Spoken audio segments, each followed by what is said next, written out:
I am an altruistic SLT and I've made a lot of single dads happy. I made a post once about how I consider myself an altruistic SLT. I'm attracted to people who by no fault of their own might not get attention from an attractive woman. One good example is single dads. I love effing single dads. Not just any single dad but the ones that clearly are giving everything they have for their kids.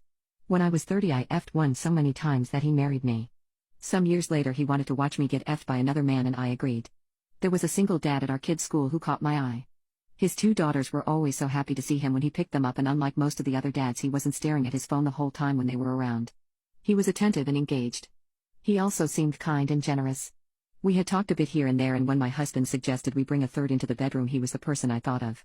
I gave him my number one afternoon and told him that if he ever wanted to come to our house for drinks, I knew a good babysitter. He texted me the next day and we set it up for that weekend.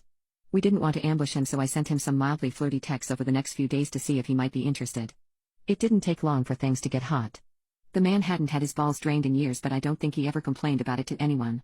We swapped some pics and talked dirty until the night when he came to our house. When the night came we ended up having only one drink before heading to the bedroom.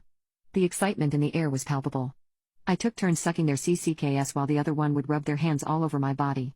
The poor guy was so backed up that he came once just from the little bit of head I had given him. It didn't take long for him to get back in the action. He ate my wimp while hubby effed my face, and about 10 minutes later he was hard again and effing me. Missionary. He came inside me while I moaned all over hubby's pee-pee. Hubby flipped me over and effed me prone until he had added a second load inside of me. I texted him the next day and he said that he had slept better that night than he had in years. I let him know that if he is ever having trouble sleeping let me know and I could try sneaking over for a quick goodnight BLWJB. I felt like it was the least I could do.